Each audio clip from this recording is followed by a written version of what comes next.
Hello friends, नमस्कार।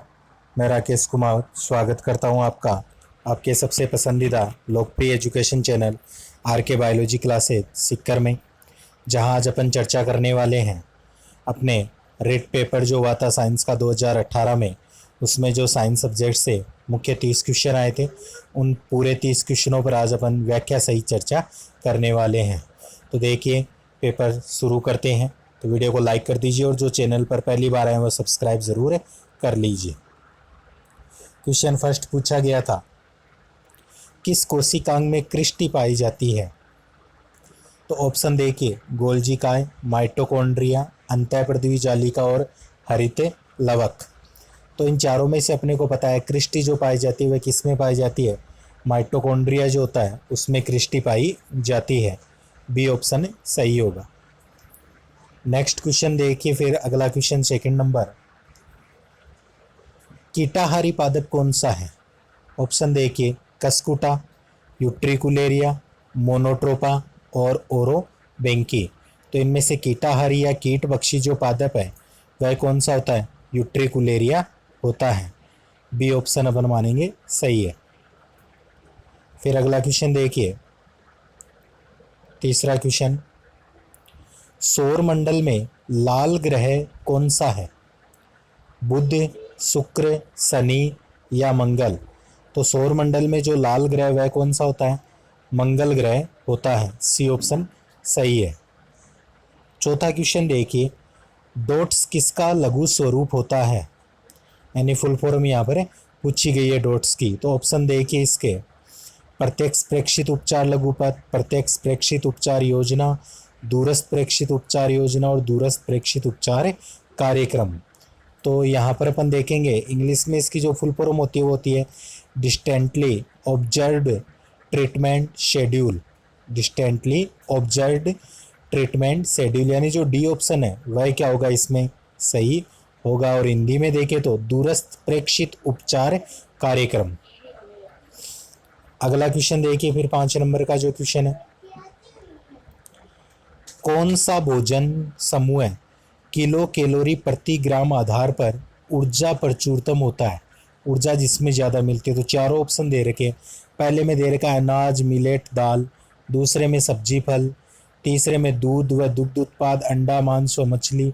चौथे में तेल व वसा का दृढ़ फल व तिलहन। तो इन चारों ऑप्शन की अगर अपन बात करेंगे तो सही ऑप्शन क्या आएगा? डी, यानी कि तेल, वसा और दृढ़ फल और तिलहन। इस भोजन समूह में किलो कैलोरी प्रति ग्राम आधार पर ऊर्जा क्या है? प्रचुरतम होती है। डी ऑप्शन सही है।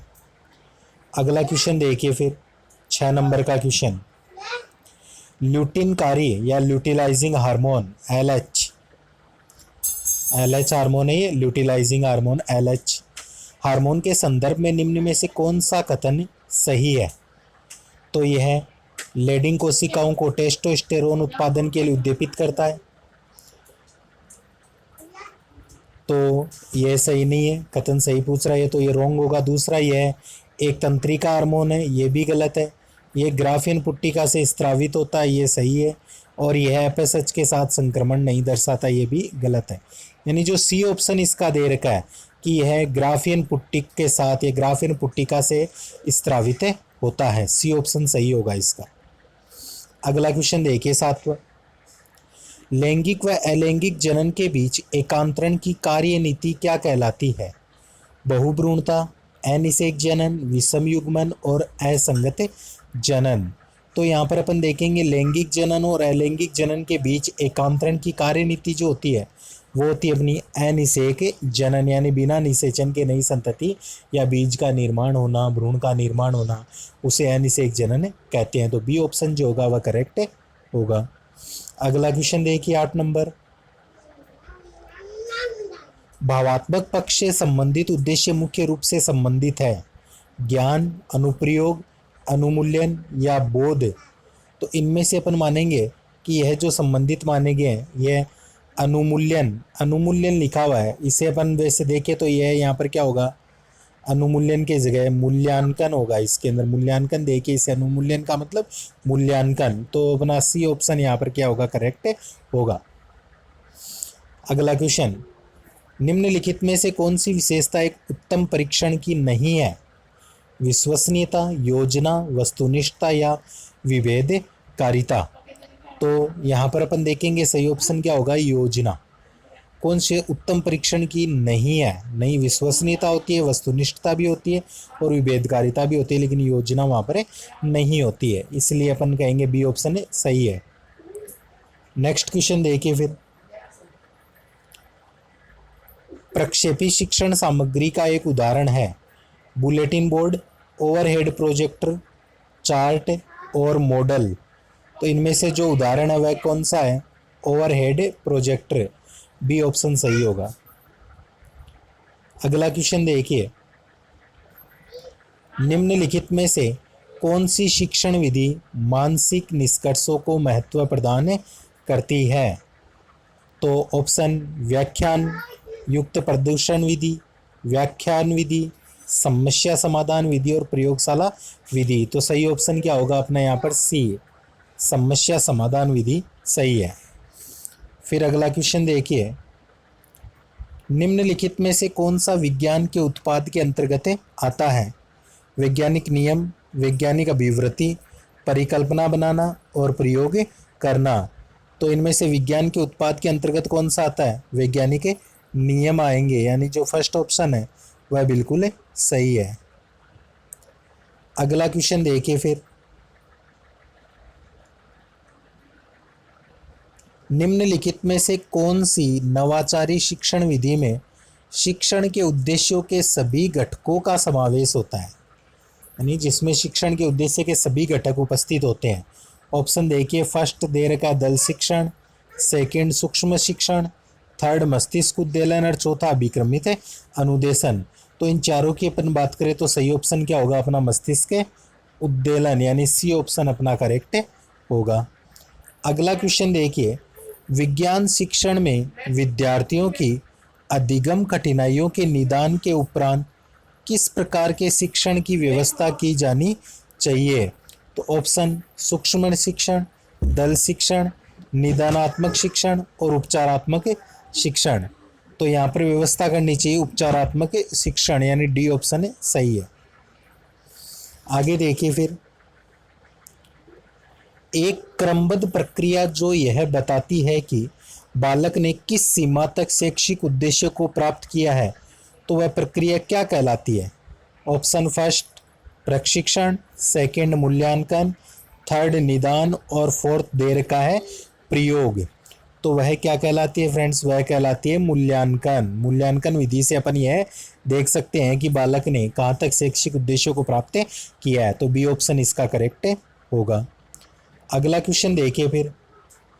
परिभाषित करना क्रिया सूचक शब्द किस व्यवहारगत उद्देश्य से संबंधित है?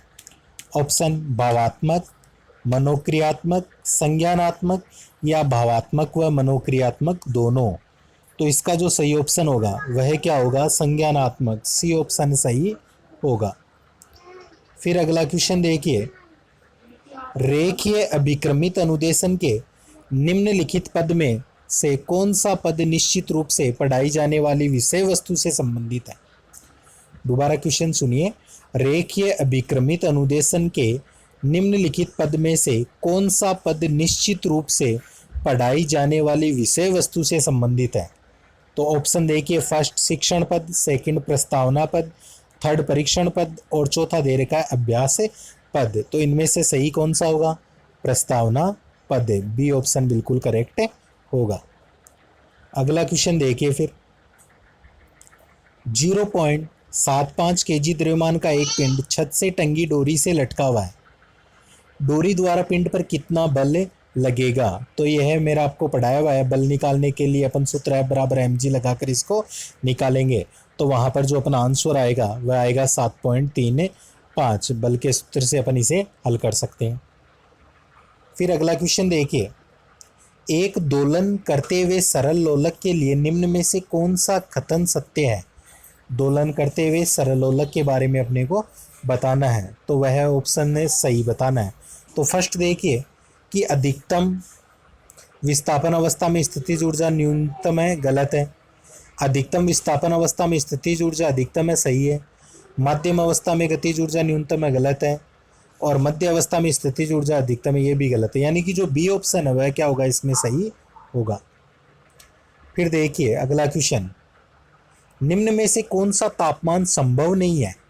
-8 degree Fahrenheit, -8 degree Celsius, -8 K और -8 R। तो इनमें से चारों ऑप्शन की अगर अपन बात करेंगे तो यहाँ पर कौन सा संभव नहीं है? -8 केल्विन टेम्परेचर संभव है नहीं है, सी ऑप्शन सही होगा। अगला क्वेश्चन, एक जूल तुल्य होता है किसके बराबर होता है? एक जूल तुल्य होता है वो option C 1/4.2 kilo calorie, C option सही होगा। नेक्स्ट क्वेश्चन देखिए फिर,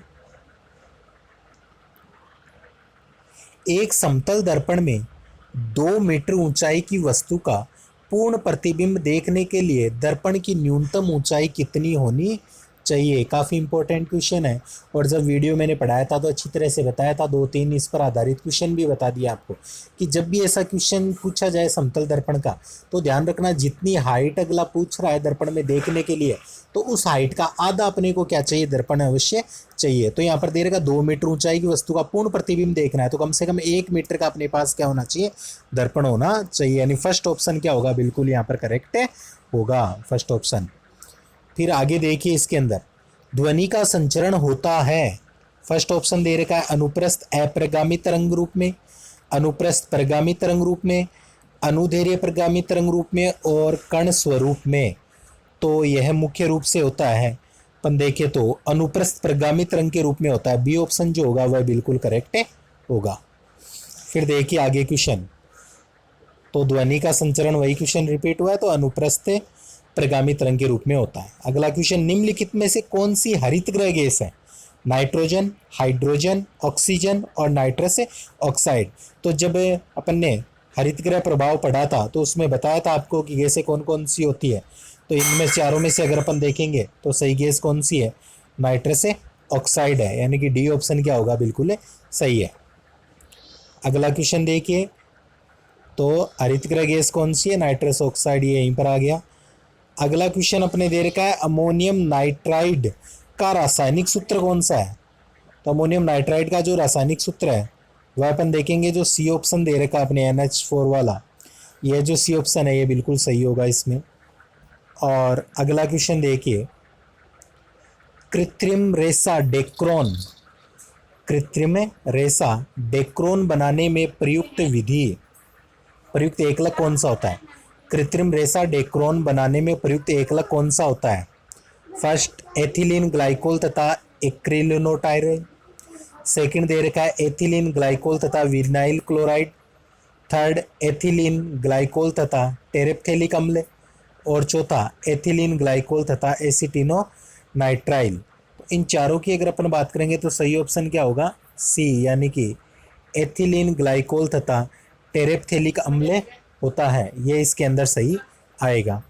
अगला क्वेश्चन देखिए काफ़ी इंपॉर्टेंट है, आमाशय की अम्लीयता दूर करने या उपचार करने के लिए प्रयुक्त प्रतिअम्ल कौन सा होता है? Option caustic soda, caustic potash, milk of magnesia और लूनर कास्टिक। तो अपने को पता है आमाशय की अम्लता का दूर करने के लिए अपन क्षारक को काम में लेंगे और वह milk of magnesia, C option सही होगा।